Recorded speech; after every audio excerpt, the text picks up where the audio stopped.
कल आप लोगों ने इंडक्शन मोटर्स पढ़ दिया था। आज कम्यूटेटर मोटर्स और सिंक्रोनस मोटर्स देख लेते हैं क्या क्या है।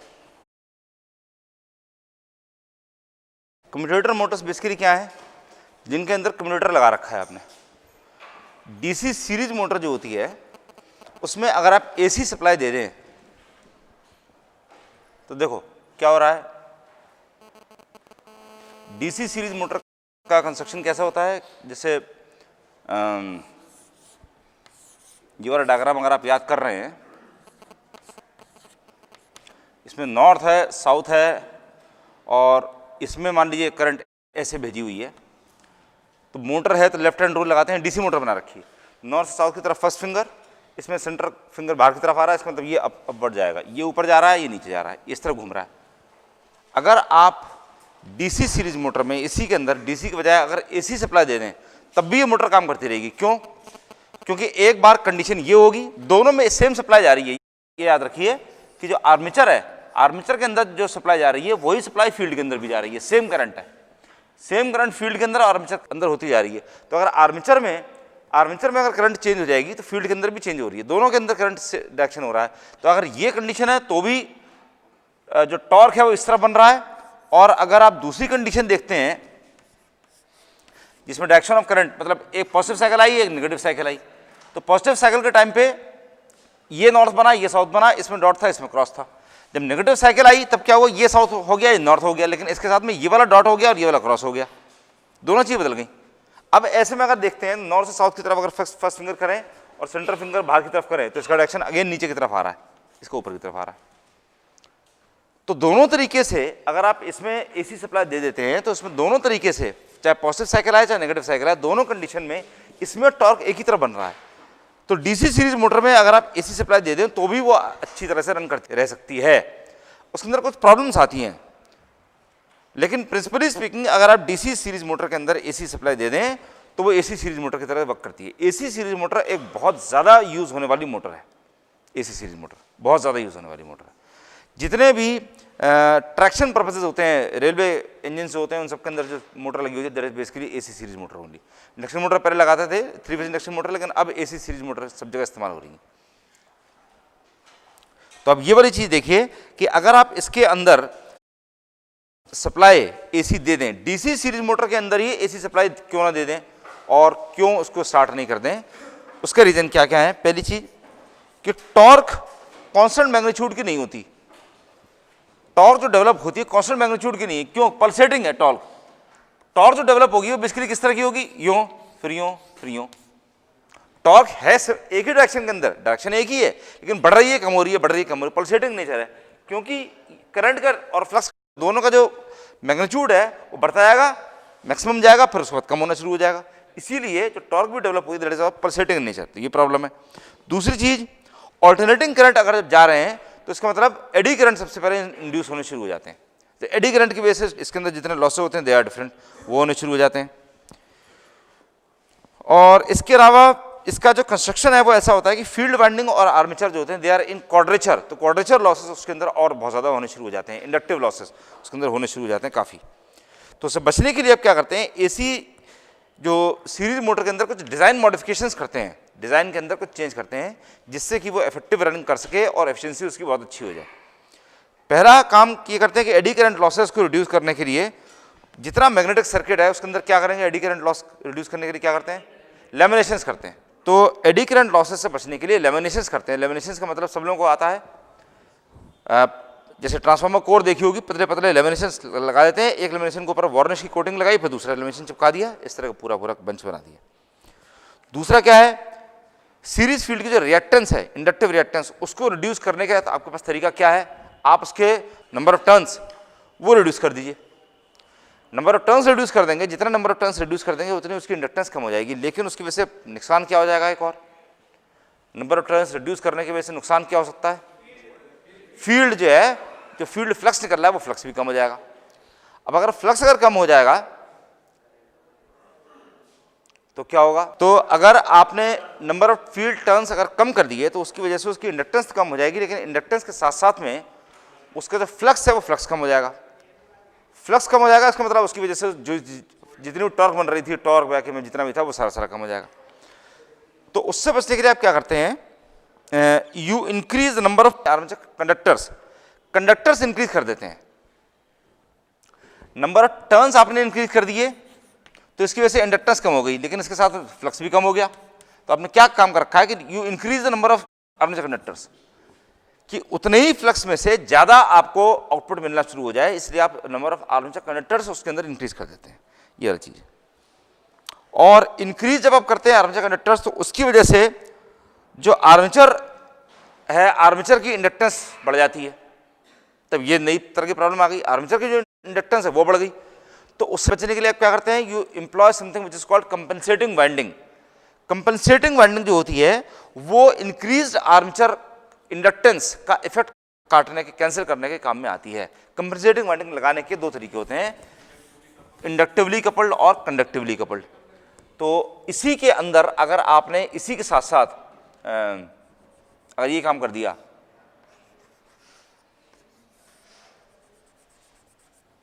Then this is conductively coupled compensating winding.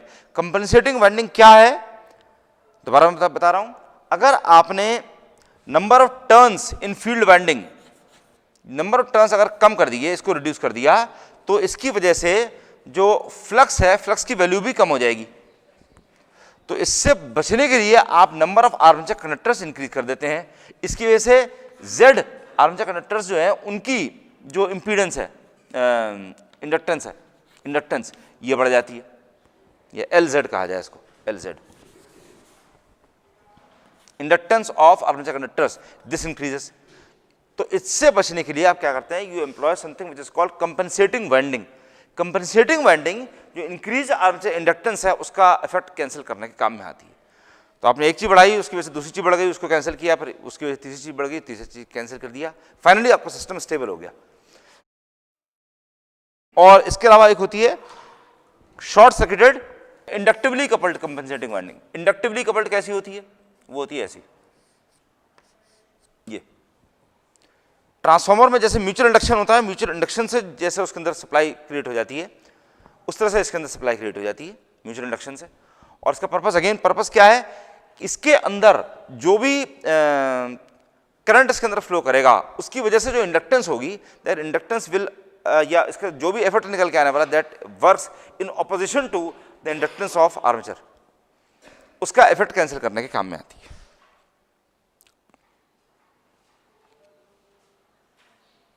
इसके अलावा टॉर्क ज्यादा बढ़ाने के लिए आप क्या करते हैं, you increase the number of poles.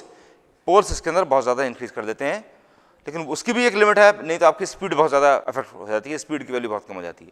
तो इन सब चीजों का एक ऑप्टिमल वैल्यू आप निकालते हैं, देन यू यूज दैट। इसके अंदर इंटरपोल्स वगैरह भी लगाते हैं। इसके टॉर्क इक्वेशंस आपके कोर्स में है नहीं, कैरेक्टरिस्टिक जरूर देख लीजिएगा, but that is the same. बस खाली इतना है, स्पीड करंट, स्पीड और करंट कैरेक्टरिस्टिक अगर देखें तो डीसी वाले अगर कैरेक्टरिस्टिक ऐसे होते हैं तो एसी वाले इनसे स्लाइटली ऊपर होते हैं, एसी के जरा से नहीं, उल्टा डीसी के अगर ये होते हैं तो एसी के हल्के से कम होते हैं, नीचे की तरफ होते हैं। These are the characteristics, speed current characteristics. Speed torque characteristics भी सेम होते हैं, डीसी का ऊपर, एसी के नीचे, बिल्कुल ditto same. Speed torque I और टी अगर कर दें, दोनों के केस में कैरेक्टरिस्टिक्स ऐसे ही होते हैं। Then there is something called universal motor. Universal motor के अंदर आप ये वाला काम करते हैं कि that is capable of running on AC as well as on DC. AC और डीसी दोनों में रन कर सकती है। उसके लिए आप थोड़ा सा उसके अंदर और डिजाइन मॉडिफिकेशन करने पड़ते हैं, और वो खाली इतना सा है कि आप उसके अंदर जो ये लगाते हैं फील्ड के कनेक्शन एक अलग तरह के होते हैं। Universal motor, universal motor AC DC दोनों में वर्क करती है। इसकी वाइंडिंग इस तरह की होती है, फील्ड वाइंडिंग आधी इधर होगी आर्मेचर के, आधी इधर होगी, और फिर इसमें सप्लाई दे देंगे। इसके अलावा कुछ फाइन चीजें थोड़ी बहुत और हैं। कंपनसेटिंग वाइंडिंग लगाते हैं इसके अंदर बड़ी उसमें, और दे आर डिस्ट्रीब्यूटेड फील्ड। अगर कंपनसेटेड होती है तो डिस्ट्रीब्यूटेड फील्ड होती है, जैसे कि इसमें दिखा रखा है डिस्ट्रीब्यूटेड फील्ड है। और अनकंपनसेटेड अगर होती हैं तब कॉन्सेंट्रेटेड फील्ड उसके अंदर लगा रखी होती है। बाय द वे सारी जितनी भी सिंगल फेज मोटर्स आप पढ़ रहे हैं they are known as fractional kilowatt motors. Fractional kilowatt क्योंकि इनकी ratings is always less than 1 kilowatt, ज्यादातर इनकी रेटिंग जो होती है 1 किलोवाट से कम होती है, तो फ्रैक्शन ऑफ अ किलोवाट, इसलिए फ्रैक्शनल किलोवाट मोटर्स इनको बोला जाता है। स्पीड कंट्रोल के तरीके सब सेम है, जो डीसी सीरीज मोटर के अंदर आपने स्पीड कंट्रोल के तरीके इस्तेमाल करे थे सेम तरीके हैं। कहीं भी आप इसके सीरीज में आर्मेचर रेजिस्टेंस लगा सकते हैं, मतलब एक रेजिस्टेंस लगा सकते हैं इसकी सीरीज में, या इनको बाईपास करने के लिए नहीं, इनको पैरेलल में, इनके अंदर करंट जो है करंट कम ज़्यादा करने के लिए आप इसके पैरेलल में या इसके पैरेलल में रियोस्टेट लगा सकते हैं, या इसके सीरीज में आप एक रियोस्टेट लगा सकते हैं, या इसके नंबर ऑफ टर्न्स पे आपने जंपर सेटिंग लगा रखी है, नंबर ऑफ टर्न्स कितने इस्तेमाल करने वाले हैं, ज़्यादा नंबर ऑफ टर्न्स यूज़ कर रहे हैं कि कम नंबर ऑफ टर्न्स यूज़ कर रहे हैं, इस तरह के कई सारे इसके अंदर तरीके हैं। You can parallel the field coils, use bunches of field coils, मतलब आपके पास 4 बंच हैं, ये है, ये है, ये है और ये है, तो इसको आप चारों को पैरेलल में लगा देंगे, अलग वैल्यू हो गई। इन दो को पैरेलल में, इन दो को पैरेलल में लगाया, इसके बाद ये सीरीज में, ये तार इसमें गया, ये तार जाके इसमें गया, ये दोनों पैरेलल में लगे हुए हैं, तो 2 पैरेलल सीरीज विद 2 पैरेलल, ये वाला काम कर दिया, या 3 पैरेलल सीरीज विद 1 पैरेलल, और 4 पैरेलल और 4 सीरीज के जैसे यूज करना चाहें आप कर सकते हैं। इस तरह का अलग अलग वैल्यूज हैं। तो कम्यूटेटर मोटर्स के अंदर ही एक तो आती है एसी सीरीज और यूनिवर्सल मोटर, और इसके अलावा एक आती है रिपल्शन मोटर। रिपल्शन मोटर देखिए कैसी होती है, इसके अंदर नॉन सेलिएंट पोल यानी कि स्मूथ सिलिंड्रिकल टाइप कंस्ट्रक्शन इसका होता है, इसमें 2 वाइंडिंग्स होती हैं। कंस्ट्रक्शन इसका किस तरह का है, देखो ये तो हो गई फील्ड, ये रहा आर्मेचर,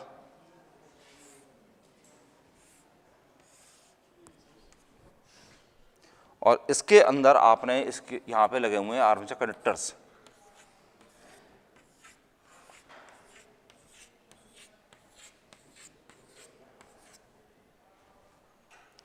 देन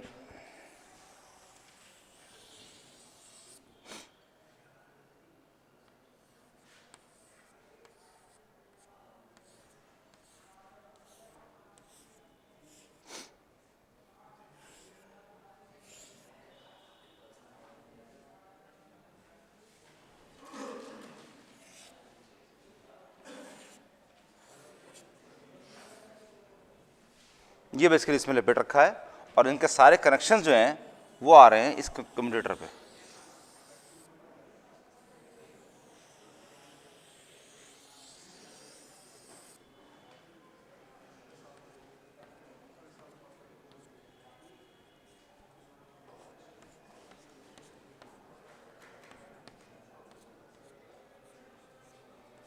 सबसे सिंपल फॉर्म में इसका जो कंस्ट्रक्शन है वो बेसिकली इस तरह का होता है, और इसमें आपने ब्रशेस जो लगा रखे हैं वो ब्रशेस हैं, एक सेक्शन, एक यहां हो गया, एक यहां हो गया। अब मान लीजिए आपने ब्रशेस यहां लगा रखे हैं, इसमें सप्लाई दे रखी है,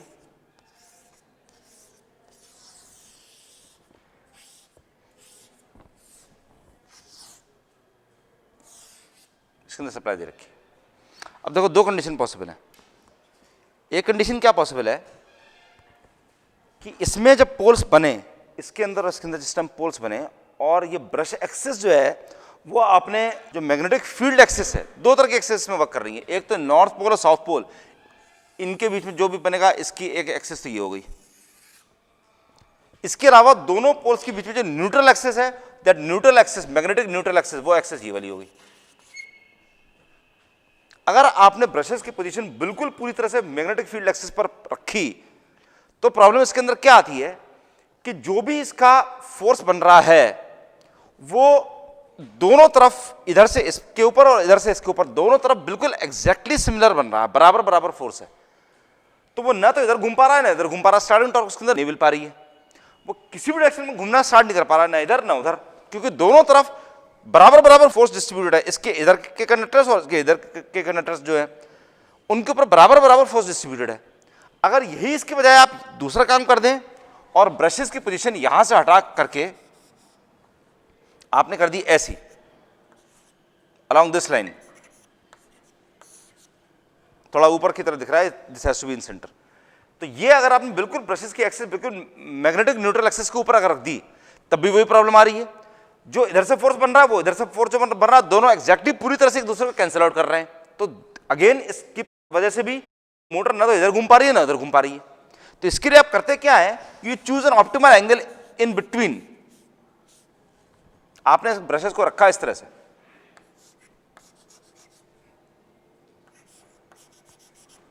ये कर दिया। अब ये यहां से इसको रिपल्शन का मतलब क्या है, धक्का देना। तो ये यहां से लाइक पोल्स इंट्रोड्यूस करेगा। म्यूचुअल इंडक्शन से जो पोल इसके अंदर बनेगा वही पोल वो इस आर्मेचर के अंदर ही बनाएगा अपनी इमीडिएट उसके ऊपर, और वो उसको धक्का देना शुरू कर देगा। ये इस साइड में अपना वो सेम पोल बनाएगा और वो उसको धक्का देना शुरू कर देगा। तो दोनों बारी बारी से अपना जो भी इमीडिएट पोल इंट्रोड्यूस कर रहे हैं उसको धक्का देना शुरू कर देते हैं, and they will keep on doing that. Mutual induction से जो भी पोल यहां बनता रहेगा उसको रिपेल करते रहेंगे और इस तरह से इंडक्शन जो मोटर है दैट स्टार्ट्स मूविंग, ये चलनी शुरू हो जाती है। तो this is known as repulsion start motor. ये रिपल्शन से स्टार्ट हो रही है और उसके बाद में रन, एक बार रिपल्शन से ही बेसिकली रन हो रही है। और इसी के अंदर आपने अगर ये वाला सिस्टम का रखा है कि चालू होने के बाद में तब ये वाला केस अगर खत्म हो जाए और नॉर्मल स्टार्टिंग वाइंडिंग पर रन करती रहे, देन इन दैट केस ये वाली चीज पॉसिबल है, सेंट्रीफ्यूगल स्विच वाला। तो repulsion start induction run motor हो सकती है, रिपल्शन स्टार्ट रिपल्शन रन हो सकती है। रिपल्शन प्रिंसिपल क्या है कि लाइक पोल इंट्रोड्यूस करते रहो, उसको रन करते रहो। अगर इंडक्शन प्रिंसिपल पर रन कर रही है, खाली starting winding squirrel cage rotor उस तरह रन कर रहा है, देन दैट मींस इसके अंदर आपने स्क्विरल केज वाइंडिंग भी लगा रखी है। इसके अंदर स्क्विरल केज भी कर रखा है। स्क्विरल केज के केस में क्या होगा, रिपल्शन स्टार्ट इंडक्शन रन में रिपल्शन से खाली स्टार्ट हो जाएगी, स्टार्ट होने के बाद में रिपल्शन प्रिंसिपल वाला जो ये जो वाइंडिंग है, दिस वाइंडिंग इज डिस्कनेक्टेड। और जो इसके अंदर जो कॉपर की बार्स आपने लगा रखी थी इस रोटर के अंदर और एंड रिंग से इसको शॉर्ट कर रखा था, खाली ये वाला प्रिंसिपल पर वो रन करता रहेगा। तो स्टार्ट करने के लिए आपने रिपल्शन प्रिंसिपल एम्प्लॉय किया, रन करने के लिए आपने नॉर्मल इंडक्शन जो मोटर है वो उस तरह रन कर दिया। मैग्नेटिक न्यूट्रल एक्सिस हमेशा दोनों पोल के बीच की जो लाइन होती है जहां पर दोनों पोल्स का इफेक्ट बराबर बराबर आ रहा है, that is a geometrical thing. Actually geometrically आप निकाल सकते हैं। ब्रशेस तो आपने उस पोजीशन पे फिट कर दिए ना, आपने इस पोजीशन में फिट कर दिए। बाय द वे ब्रशेस हिलते नहीं है, वो चीज तो याद है ना, ब्रशेस नहीं हिल रहे हैं। Magnetic neutral axis of course imaginary axis होती है, इमेजिनरी होती है, लेकिन वो एक्सिस होती है इमेजिनरी एक्सिस जहां पर दोनों पोल्स का इफेक्ट बराबर बराबर पड़ रहा होता है। तो दोनों बराबर अमाउंट ऑफ टॉर्क क्रिएट कर रहे हैं, चाहे इधर को चाहे उधर को, इफेक्ट कैंसिल कर रहे हैं। रिपल्शन प्रिंसिपल क्या है, सिंपल चीज है कि जो पोल इसके अंदर बना वही पोल उसने इधर इंट्रोड्यूस कर दिया आर्मेचर के अंदर। नहीं, this is not synchronous motor. Synchronous motor देखो हर मोटर का फंडा अलग अलग है। सिंक्रोनस मोटर के अंदर आप जो रोटर के अंदर पोल्स बना रहे थे वो कैसे बना रहे थे, अपने आप नहीं बन रहा था। वो बनाने के लिए आपने डीसी सप्लाई यूज करी थी। डीसी सप्लाई आप रोटर के अंदर देते हैं, उसकी वजह से उसके अंदर नॉर्थ पोल साउथ पोल बनते हैं। That is a different principle. In fact वो वाली चीज अभी नेक्स्ट जो मोटर हम पढ़ने वाले हैं उसके अंदर आप वो वाली चीज भी देखेंगे कि वो कैसे हो रही है। Unexcited synchronous motor, single phase unexcited synchronous motors synchronous speed पर रन कर रहे हैं, लेकिन उसके अंदर आपने एक्साइट नहीं कर रखा है, रोटर के अंदर सप्लाई नहीं दी हुई है, तो कैसे वर्क करेगा, वो वाली चीज भी देखते हैं। इसके अंदर क्या हो रहा है, जो इसके अंदर पोल बना म्यूचुअल इंडक्शन से वो खुद ही अपने जैसा पोल वो यहां पर इंट्रोड्यूस कर रहा है, ये वाला काम हो रहा है उसके अंदर म्यूचुअल इंडक्शन से। रोटर के अंदर सप्लाई नहीं जा रही है इसके अंदर, जस्ट टू इसमें। और डीसी मोटर्स में अगर आप कंपैरिजन करें तो डीसी मोटर्स में ये जो ब्रशेस थे, ब्रशेस की जो पोजीशन थी उसमें भी सप्लाई आपने दे रखी थी, उसमें आर्मेचर में और फील्ड में दोनों में सप्लाई जाती है। रिमेंबर दैट, मान लीजिए फील्ड अगर ये है, आर्मेचर अगर ये है, तो आर्मेचर और फील्ड दोनों के अंदर सप्लाई जा रही है। अगर आप सीरीज मोटर देख रहे हैं तो सीरीज मोटर के अंदर भी ये वाली चीज, सीरीज फील्ड हो गई, आर्मेचर हो गया, अगेन दोनों के अंदर सप्लाई जा रही है। तो फील्ड और आर्मेचर दोनों के अंदर सप्लाई आपको देनी पड़ती है। इसमें जो सप्लाई बन रही है इसके अंदर, that is only because of mutual induction. Mutual induction की वजह से वो सेम पोल यहाँ पर इंट्रोड्यूस कर रहा है, तो वो उसके रिपेल यूं नहीं कर पा रहा है कि दोनों तरफ से फोर्स बिल्कुल बराबर है, ना इधर जा पा रहा है ना उधर जा पा रहा है। अगर उसको हल्का टेढ़ा कर दीजिए तो वो इधर धक्का मारना शुरू कर देगा। सिंपल सा प्रिंसिपल है, सिंपल सा है। अनफॉर्चुनेटली किताब के अंदर इस तरह लिख रखा होता है कि समझ में ऐसा नहीं आ पाता, इतना सिंपल सा लगता नहीं, लगता है कि इसमें और भी बहुत कुछ समझने की चीज है जो हमें समझ में नहीं आ पा रही है, लेकिन फॉर्चुनेटली समझने का खाली इतनी चीज है, इससे ज्यादा कुछ नहीं। ठीक, the next is synchronous motors, single phase unexcited synchronous motors. मैं एक बार फिर से ये याद दिलाता हूं आपको कि इसमें जो मोटर्स जितनी आपने पढ़ी हैं अभी तक, उनका क्लासिफिकेशन क्या है? पहली कैटेगरी है इंडक्शन मोटर्स। इंडक्शन मोटर के अंदर कल आपने जितनी मोटर्स पढ़ी थी वो आती हैं। Category number 1 is induction motors. सारे split phase, resistor start, capacitor start, 2 capacitor, permanent capacitor, सारी कैपेसिटर मोटर्स और शेडेड पोल मोटर, इतनी मोटर सारी इंडक्शन मोटर्स के अंदर आती है। Category number 2 is commutator motors. इसके अंदर आज अभी तक जितनी पढ़ दी, कौन कौन सी पढ़ दी? पहली एसी सीरीज, यूनिवर्सल और रिपल्शन मोटर्स, ये सारी तीनों तरह की मोटर्स जो होती हैं कम्यूटेटर मोटर्स के अंदर से आती हैं। Third is synchronous motors, unexcited.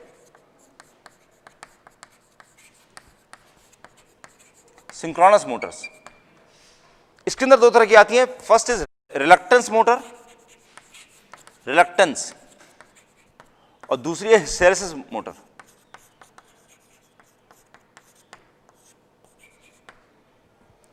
Reluctance motor, इसका रोटर ही मेन चीज है। वो क्या है? सिंपल सा, बड़ा सिंपल सा कंस्ट्रक्शन है। इसके अंदर पूरे में, मैं जरा जल्दी के चक्कर में बेकार से बना रहा हूं, नहीं तो सारा बनाने में मेरे को बहुत टाइम लग जाएगा। ये इसमें रोटर स्लॉट्स हैं, मैंने उल्टी तरह से बना रखा। बेसिकली आप ये समझिए कि रोटर ये था, इसके अंदर ये स्लॉट्स बने हुए थे, ये एक स्लॉट ये रहा, एक स्लॉट ये रहा, ये सारे स्लॉट्स हैं इसके अंदर, ठीक है। तो अगर ये स्लॉट है तो इसका मतलब ये क्या है? निकले हुए ये टीथ, दांत की तरह से निकले हुए हैं। तो आप इसमें करते क्या है कि आप इसके कुछ टीथ तोड़ देते हैं, दांत तोड़ देते हैं। तो आपने क्या काम कर रखा है? यहां से यहां तक का, यहां से यहां तक का, यहां से यहां तक का और यहां से यहां तक का, इतने दांत आपने इसके तोड़ दिए। तो आपको बेसिकली क्या दिखाई देगा? मैं दोबारा बना देता हूं।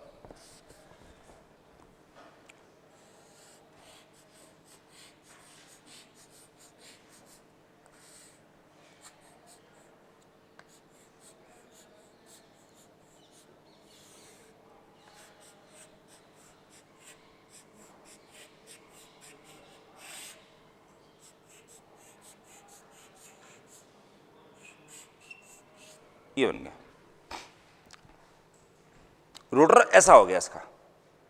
अब क्या है, इसके करने से फायदा क्या हो रहा है?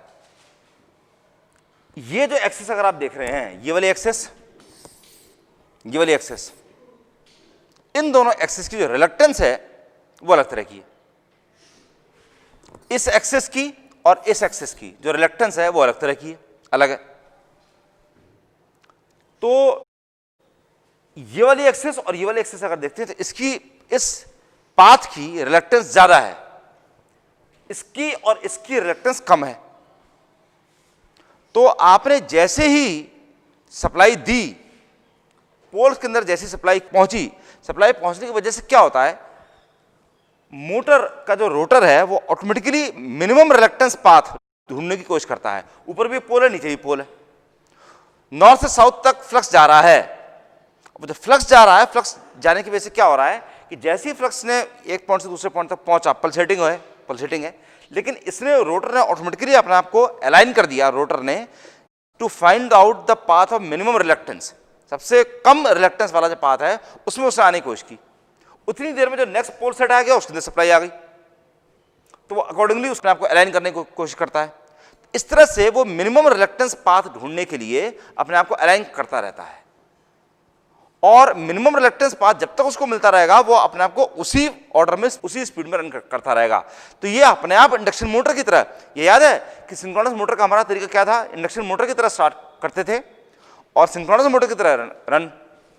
तो इसमें क्या हो रहा है कि ये अपने आप इंडक्शन मोटर की तरह स्टार्ट हो जाती है, धीरे धीरे उसको फॉलो करने के लिए, और एक बार अपने आप मिनिमम रिलक्टेंस पाथ अगर उसको मिल गया तो अपने आप उसी की स्पीड में अपने आप को मेंटेन रखती है।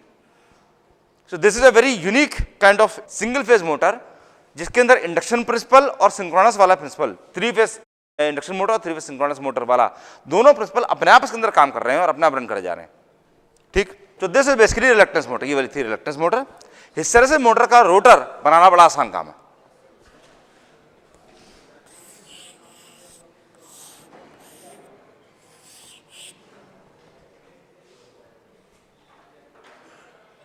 हिस्टेरेसिस मोटर का रोटर बन गया। सॉलिड स्टील का, पूरा सॉलिड स्टील का सिलेंडर इज अ रोटर, पूरी तरीके से। उसके अंदर कोई वाइंडिंग नहीं है, कोई स्लॉट नहीं है, कोई कॉपर की बार नहीं है, कुछ भी उसमें आपने लगा नहीं रखा है। One single solid steel cylinder, rotor. और वो इस तरह का है, उसमें जो स्टील होता है वो इस तरह का होता है कि उसके अंदर buildup of such a material that is high retentivity and permeability. इसके अंदर रिटेंटिविटी और परमिएबिलिटी बहुत ज्यादा होती है, जिससे कि हिस्टेरेसिस लॉस के अंदर बहुत ज्यादा हो सके।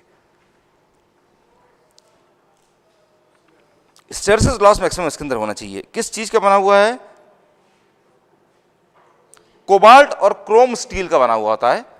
कोबाल्ट या क्रोम की स्टील के साथ में मिक्सिंग कर दी जाती है और उससे ये वाला रोटर आप बनाते हैं। और इसके अंदर कोई वाइंडिंग, कोई बार, कोई स्लॉट, नथिंग, कुछ भी इसके अंदर नहीं होता है।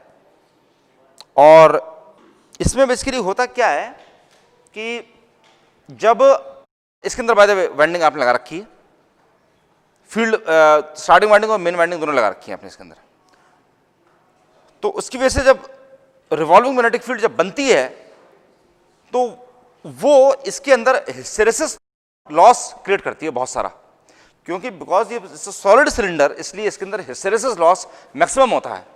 और हिस्टेरेसिस लॉस होने की वजह से जो इसका axis of magnetization of rotor है, axis of magnetization of rotor, that creates an angle delta with the synchronously revolving field axis. ये जो मैग्नेटाइज हो रहा है, इसके अंदर जो साइड्स बन रही हैं, पोल्स साइड्स बन रही हैं, और जो स्टेटर के अंदर जो आपने जो दोनों वाइंडिंग से जो आपने स्टेटर के जो पोल्स बना रखे थे which were revolving at a synchronous speed, इन दोनों के अंदर, इन दोनों के मैग्नेटिक फील्ड एक्सिस के अंदर जो डिफरेंस होता है, जैसे कि उस वाले केस में भी था 3 फेज सिंक्रोनस मोटर में, that angle is known as delta, वो इसके अंदर लोड एंगल। और वो हमेशा मेंटेन करने के लिए इट कीप्स ऑन रनिंग, वो हमेशा मेंटेन रहता है। तो इसके साथ भी ये वाली चीज है, this is a motor which is running at synchronous speed, starts automatically, अपने आप इंडक्शन मोटर की तरह स्टार्ट हो जाती है और सिंक्रोनस मोटर वाली स्पीड पर रन करती रहती है, सिंक्रोनस स्पीड पर रन करती रहती है। स्पीड इसकी वेरिएबल नहीं है, सिंक्रोनस स्पीड पर रन करती है। और दे आर अनएक्साइटेड, दोनों की तरह, ये जो दोनों जो मोटर्स हैं, हिस्टेरेसिस मोटर और रिलक्टेंस मोटर, दोनों के दोनों इन दोनों के रोटर्स दे आर अनएक्साइटेड, इनके अंदर एक्साइटेशन देने की जरूरत नहीं है और ये अपने आप कांस्टेंट स्पीड पर रन करती रहती हैं। This works on the principle of hysteresis loss, जो रोटर के अंदर जितना हिस्टेरेसिस लॉस होता है, और that is equal to PH is equal to KH। इसमें PH is equal to KH which is some constant KH।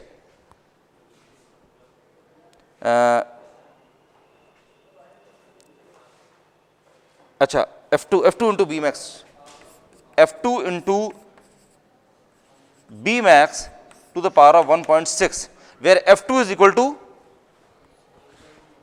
F2 की value क्या होती है जो इंडक्शन मोटर में थी, that is equal to SF, SF1, F2 is equal to SF, same चीज। तो PH that is the power loss, इसके अंदर जितना पावर लॉस हो रहा है, जितना पावर लॉस हो रहा है वही इसका कंजम्पशन है और उसके प्रोपोर्शनल इसका टॉर्क डेवलप होता है। तो the torque developed is proportional to the power loss inside the rotor because of hysteresis loss. Hysteresis loss होने की वजह से जितना इसके अंदर पावर लॉस हो रहा है उसकी वजह से टॉर्क डेवलप हो रहा है, and the torque is proportional to this PH, ये वाली चीज। ठीक, now we are left with 2 motors, servo motor और स्टेपर मोटर। ये वाली चीजें कल कवर कर लेंगे।